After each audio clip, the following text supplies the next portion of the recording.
What is Stoicism? Unlike other philosophies, Stoicism inspires action over debate, with just a few core teachings that are easy to adopt. So what exactly can 2,000-year-old words of wisdom teach us about calming our minds? Change the things you can control.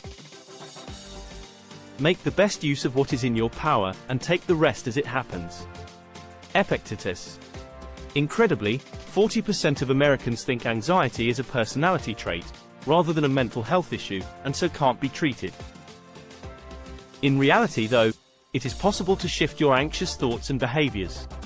For the Stoics, it starts with changing the things you can control, like your beliefs, and letting go of the things you can't. The Stoics taught us that our emotions come from our beliefs, says Jules Evans, author of Philosophy for Life, and Other Dangerous Situations. We can't control what happens to us, but we can control our beliefs. It assumes we all have the natural ability to use reason and wisdom to act and think right.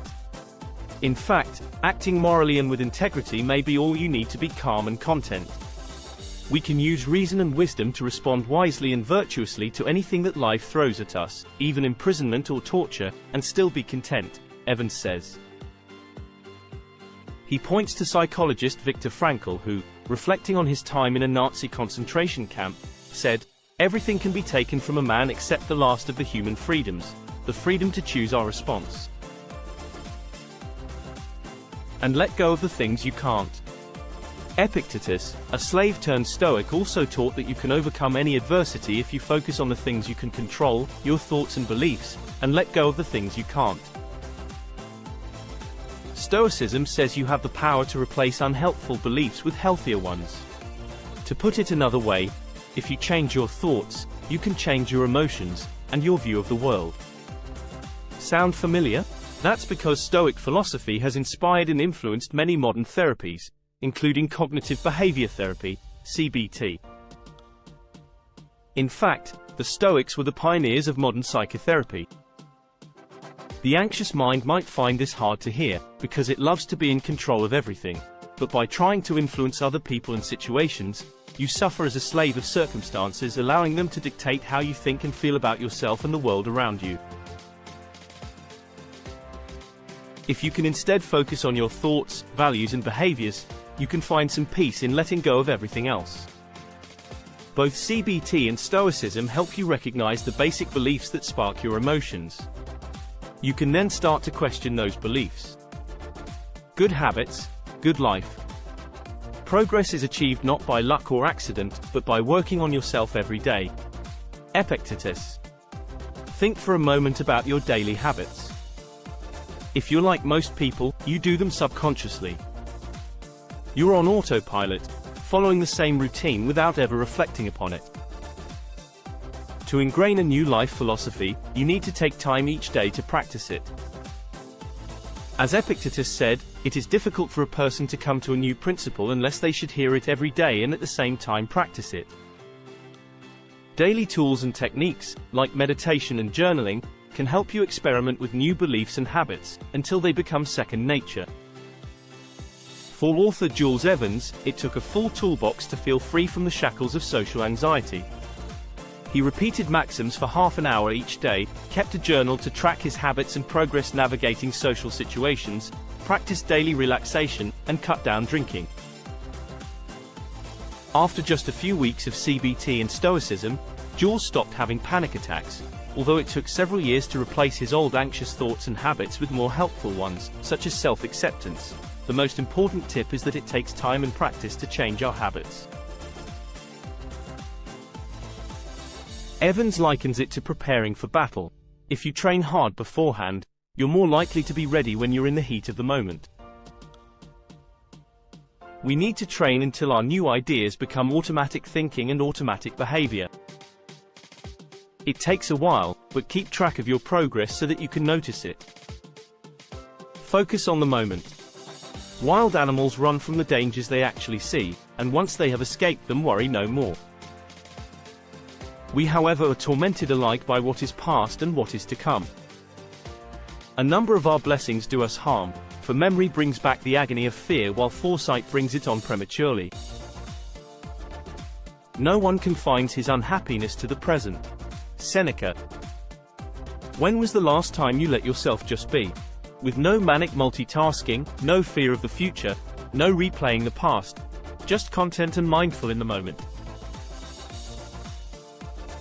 Few of us are ever truly immersed in the present moment. As humans, we have an incredible ability to do something called decoupled cognition.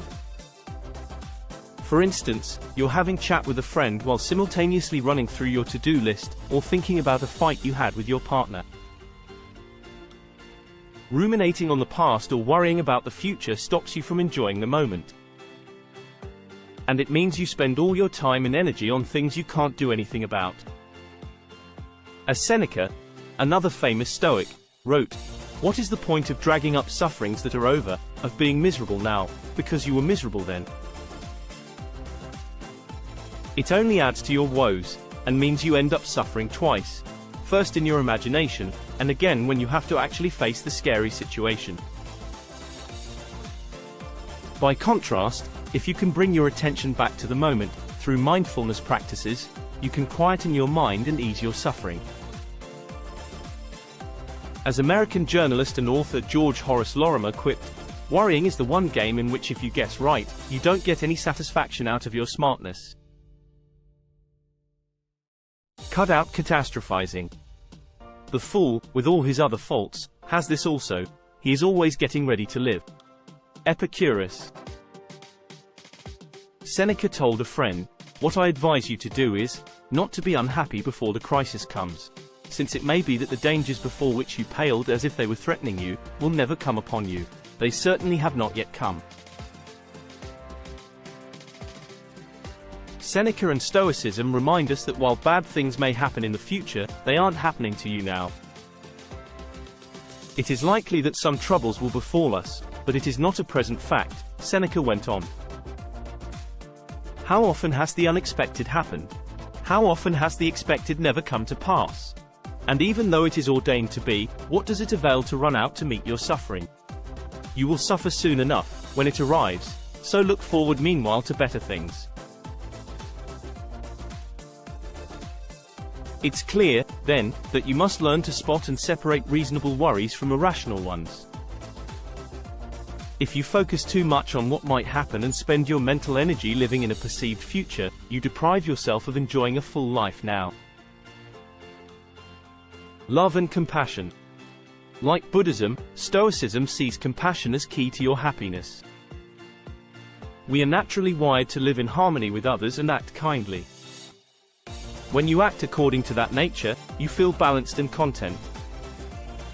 Plato also looked to love to ease his troubled mind.